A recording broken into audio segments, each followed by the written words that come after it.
Hello friends, welcome to அன்புள்ள Snehithi YouTube channel. இந்த வீடியோல வந்து நீங்க பார்க்க போறது ட்வின்ஸ் பேபி சிம்டம்ஸ். சோ இந்த சிம்டம்ஸ் எல்லாமே சிங்கிள் பேபியை விட ட்வின்ஸ் பேபிக்கு வந்து அதிகமாவே தெரியும். சோ அதையும் யார் யாருக்கெல்லாம் ட்வின்ஸ் பேபி பிறக்கிறதுக்கு நிறைய சான்சஸ் இருக்கு, ட்வின்ஸ் பேபிஸ் எந்த விதத்துல எல்லாம் பிறப்பாங்க, அதாவது ரெண்டு குழந்தை வேற வேற ஜெண்டர்ல பிறக்கிறது, இல்லைன்னா ஒரே மாதிரியே சேம் அதே மாதிரியே பிறக்கிறது, இதெல்லாம் எதனால, இது எல்லாம் தான் இந்த வீடியோல பார்க்க போறோம். கண்டிப்பா வீடியோ யூஸ்ஃபுல்லா இருக்கும். சோ வீடியோ முழுசா பாருங்க. ட்வின் பிரெக்னன்சினா ரெண்டு கரு ஒரே டைம்ல கர்ப்பப்பையில வளர்றதுதான் ட்வின் பிரெக்னன்சின்னு சொல்றது. சோ இந்த கர்ப்பத்துடைய அறிகுறிகள்லாம் என்னென்ன, இரட்டை குழந்தை கரு தரிக்கும் போது இத கண்டிப்பா கன்ஃபார்ம் பண்றது அல்ட்ராசவுண்ட் ஸ்கேன் மூலமா தான் நம்ம கன்ஃபார்ம் பண்ண முடியும். சோ இருந்தாலும் ஒரு கர்ப்பத்துல வந்துட்டு நம்மளுக்கு ஏற்படுற ஹார்மோன் மாற்றங்கள் பலவிதமா மாற்றங்கள் ஏற்படும். ஆனா அதை விடவும் அதிகமா இந்த ட்வின்ஸ் பேபி உங்களுக்கு ஃபார்ம் ஆயிருக்காங்கன்னா கண்டிப்பா உங்களுக்கு அதிகமாவே பல மாற்றங்கள் வந்து வெளியே தெரியும். கண்டிப்பா ஒவ்வொரு கர்ப்பமும் தனித்துவமானது. அதுலயும் இந்த இரட்டை கர்ப்பம்ன்றது ரொம்பவே தனித்துவம். இதுல ஃபர்ஸ்ட் சிம்டம்ஸ் என்னன்னா, அதிகமான HCG ஹார்மோன் சுரக்கிறது. சோ இந்த HCG ஹார்மோன் அளவுக்கு அதிகமா இருப்பது இந்த இரட்டை கர்ப்பத்துலதான். ஒரு பெண் கர்ப்பம் அடையும் போது இயற்கையாவே அவங்களுடைய உடம்புல HCG ஹார்மோன் சுரக்க ஆரம்பிச்சிடும். சோ இது வந்து கர்ப்பத்தை வந்து நம்ம உறுதி செய்யறதுக்காக நம்ம பிரெக்னன்சி கிட்ல செக் பண்றது கூட இந்த HCG ஹார்மோன்ஸ் டெஸ்ட் தான். இந்த HCG ஹார்மோன் வந்து கர்ப்பத்துடைய ஆரம்ப கட்டத்துல அதிகமா இருக்கும். அப்படின்னாலும் உங்களுக்கு ட்வின்ஸ் பேபி ஃபார்ம் ஆயிருக்குன்னா உங்களுக்கு ரொம்பவே அதிகமா சுரக்கும். ஒரு சிலருக்கு வந்து ரொம்ப ஏர்லி டைம்லயே பிரெக்னன்சி கிட்ல செக் பண்ணும்போது ரொம்ப டார்க்கான லைன் வந்து ஃபார்ம் ஆகும். சில பேருக்கு வந்துட்டு ரொம்ப லைட்டான லைன் தான் ஃபார்ம் ஆகும். சோ டார்க்கா இருக்கும் போதே நீங்க தெரிஞ்சுக்கலாம் HCG லெவல் நம்மளுக்கு அதிகமா நம்ம உடம்புல இருக்கும் போதுதான் அதுக்கு ஏத்த மாதிரி அந்த கிட் வந்து ரியாக்ட் பண்ணும். சோ கண்டிப்பா உங்களுக்கு டார்க்கா இருக்கு, ட்வின்ஸா இருக்கிறதுக்கு நிறையவே சான்சஸ் இருக்கு. குழந்தையுடைய அசைவை வந்து முன்கூட்டியே உணர்றது. சோ இது வந்து எப்படி ஏற்படும்னா, கர்ப்பத்துடைய ஆரம்ப கட்டத்துல இருந்தே கரு வந்துட்டு நகர தொடங்கிரும். ஆனா வந்துட்டு அம்மாவால ஃபீல் பண்ண முடியாது. வாரம் முன்னாடி வரைக்கும் தாயால குழந்தையோட அசைவு வந்துட்டு உணரவே முடியாது. இதே வந்துட்டு உங்களுக்கு ட்வின்ஸா இருக்காங்க, ட்வின்ஸ் ஃபார்ம் இருக்காங்கன்னா உங்களுக்கு 18 வாரத்துக்கு முன்னாடியே பேபி அசைறது அந்த மூமெண்ட்டை ஃபீல் பண்ண முடியும். ஏன்னா உங்க கர்ப்பப்பை வந்துட்டு இதை விட ஒரு சிங்கிள் பேபிக்கு எக்ஸ்பேண்ட் ஆகுறத விட ட்வின்ஸுக்கு வந்து ஒண்ணுமே அதிகமாகணும். நம்மளுக்கு வந்து வெளியவும் வந்துட்டு நல்லாவே ஃபீல் பண்ண முடியும். ரெண்டு குழந்தையும் அந்த டைம்ல மூமெண்ட் இருக்கும் போது கண்டிப்பா உங்களால 18 வாரத்துக்கு முன்னாடியே உங்க குழந்தையோட நகர்வை நீங்க ஃபீல் பண்ண முடியும். ரொம்பவே அதிகமான அறிகுறிகள் என்னென்னா, நம்மளுக்கு வந்து தலைவலி ரொம்ப அதிகமா வர்றது, சோர்வு, எப்பவுமே சோர்வா இருக்கிறது. ஒரு குழந்தையா இருக்கிறத விட உங்களுக்கு ரெண்டு குழந்தையா இருக்கும் போது அதுக்கான ஊட்டச்சத்துக்களை வந்து நம்ம உடம்பு நம்ம மூலியமா தான் எடுக்கும். சோ இந்த டைம்ல வந்துட்டு நம்மளுக்கு நிறையவே சோர்வு ஏற்படுறதுக்கு அதிகமான வாய்ப்புகள் இருக்கு. சோ கர்ப்பத்தின் போது நிறைய ஹார்மோன்ஸ் வந்து ஏற்றத்தாழ்வுகள் ஆரம்பிக்கும், நிறைய ஹார்மோன்ஸ் புதுசா சுரக்க ஆரம்பிக்கும். சோ இது எல்லாமே நம்ம பாடி வந்து அப்சர்வ் பண்ணி கொஞ்சம் டைம் எடுத்துக்கும். இருந்தாலும் ட்வின்ஸ் பிரெக்னன்சின்னும் போது டெலிவரி வரைக்குமே உங்களுக்கு கேரிங் அதிகமாவே தேவைப்படும். சிங்கிள் பேபியை விட ட்வின்ஸ் பேபி இருக்கு மதருக்கு. அடுத்த ஒரு விஷயம் என்னன்னா, எல்லாருமே எதிர்பார்க்கறது நம்மளுடைய வயிறு எப்போ நம்ம வெளியே தெரிய ஆரம்பிக்கும். நீங்க பிரெக்னண்டா இருக்கீங்கன்னா கண்டிப்பா நீங்க உங்க வயிறு எப்போ வெளியே தெரிய ஆரம்பிக்கும் நினைப்பீங்க. பட் இது ட்வின் பேபியா இருக்கும் போது உங்களுக்கு சீக்கிரமாவே நடக்கும். ஏன்னா நார்மல் பிரெக்னன்சில பேபி வளர்றது வெளியே தெரிய ஆரம்பிக்க 4 மாசமாவது ஆகும். சோ 4 மாசத்துக்கு அப்புறம் தான் வெளியே தெரிய ஆரம்பிக்கும். இதுவே வந்துட்டு நீங்க ட்வின்ஸ் பேபியா இருக்காங்கன்னா கண்டிப்பா உங்களுக்கு பேபி ரெண்டு பேபியுமே க்ரோ ஆகும் போது உங்களுக்கு பேபியோட அந்த பம்ப் வந்து சீக்கிரமாவே உங்களுக்கு தெரிய ஆரம்பிச்சிடும். அடுத்த விஷயம் என்னன்னா, மார்னிங் சிக்னஸ். சோ இது வந்துட்டு எல்லா பிரெக்னன்ட் லேடிஸ்க்குமே ஏற்படுற விஷயம்தான். சிங்கிள் பேபியை விட ட்வின்ஸா இருக்கவங்களுக்கு அதிகமாவே இருக்கும். சோ அவங்களால வந்துட்டு கண்ட்ரோலே பண்ண முடியாது, அந்த அளவுக்கு இருக்கும். இந்த மாதிரி இருக்கவங்க கண்டிப்பா டாக்டரை செக் பண்ணி உங்களுக்கு என்ன தேவையோ அந்த சத்து சப்ளிமெண்டரி எல்லாம் கரெக்டா இருக்கா நம்ம உடம்புலன்றத கன்ஃபார்ம் பண்ணிக்கோங்க.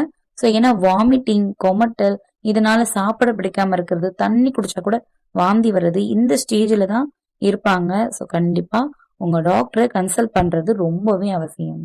அடுத்து எல்லா அம்மாக்களுமே எதிர்பார்க்கிற ரொம்ப ரொம்ப முக்கியமான விஷயம் இதய துடிப்பு 2ஆ கேக்குறது. 2 பேபிக்கான இதய துடிப்புமே அந்த டைம்ல கேக்கும்.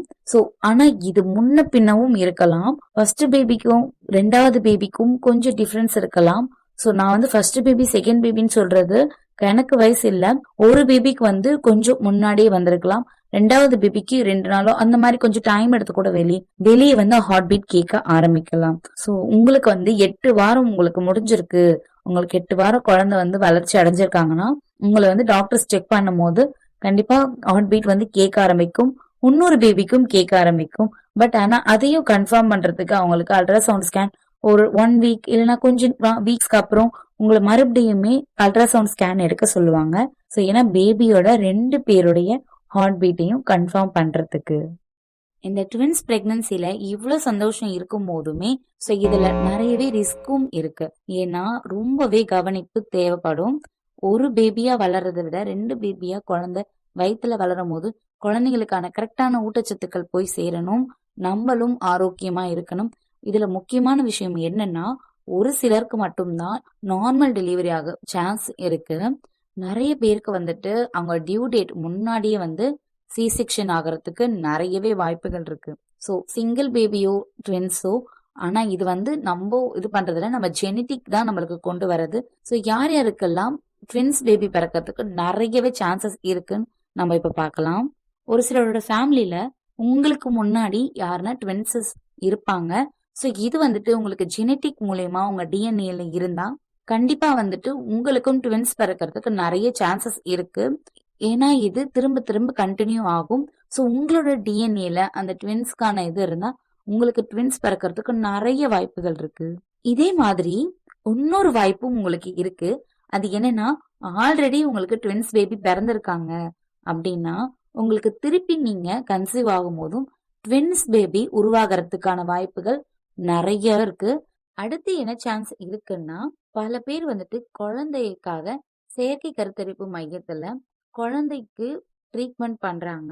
ஸோ இந்த மாதிரி குழந்தைக்காக ட்ரீட்மெண்ட் பண்றவங்களும் குழந்தைக்காக ட்ரை பண்றவங்களுக்கும் இந்த இது செயற்கை கருத்தரிப்பு மூலமா கர்ப்பம் அடையும் போது ட்வின்ஸ் பேபி உருவாக அதிகமான வாய்ப்புகள் இருக்கு. எனக்கு தெரிஞ்ச வரைக்கும் ட்வின்ஸ் பேபி வந்து எந்த மாதிரி எல்லாம் உருவாகிறதுக்கான வாய்ப்புகள் இருக்குன்றத நான் சொல்லியிருக்கேன். ஸோ உங்களுக்கு எதனா தெரிஞ்சுன்னா கண்டிப்பா கீழே கமெண்ட் பண்ணுங்க, நான் தெரிஞ்சுக்கிறேன். இந்த ட்வின்ஸ் பேபிலேயே 2 விதமா குழந்தைங்க வந்து ஃபார்ம் ஆகிறதுக்கான சான்சஸ் இருக்கு. ஸோ அதுல ஃபர்ஸ்ட் என்னன்னா சகோதர இரட்டையர்கள். அதாவது 2 விந்தணுக்கள் ஒரே சுழற்சியில 2 முட்டைங்கள்ல இருந்து கருவுரை செஞ்சு இந்த 2 குழந்தைங்களா வளர ஆரம்பிக்கிறது தான் இந்த சகோதர குழந்தைகள். ஸோ இந்த சகோதர குழந்தைங்களுக்கு வந்து டிஎன்ஏ வேற வேறையா இருக்கும். ஸோ எப்படி இதை புரிஞ்சுக்கலாம்னா உங்களுக்கு ஃபர்ஸ்ட் குழந்தைக்கும் கொஞ்சம் கேப் கடந்து செகண்ட் குழந்தையும் பிறந்தா எந்த மாதிரி இருப்பாங்களோ அந்த மாதிரி இருப்பாங்க. ஸோ ஏன்னா சேம் எக்கு கிடையாது, சேம் விந்தனும் கிடையாது. ஸோ இது வேற எக்கு, அது வேற எக்கு, அதே மாதிரி விந்தனும் வேற வேற.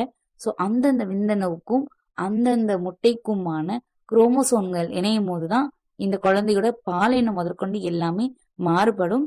ஸோ ஒரே மாதிரி கூட ஒரே பாலினம் கூட இருக்காது. மோஸ்ட்லி இவங்களுக்கு வந்து வேற வேற ஜெண்டரா இருக்கும் சான்சஸ் நிறையவே இருக்கு. அடுத்து நெக்ஸ்ட் இருக்கிறவங்க தான் ஒரே மாதிரியான இரட்டையர்கள், அதாவது ஒரே மாதிரியான ட்வின்ஸ்.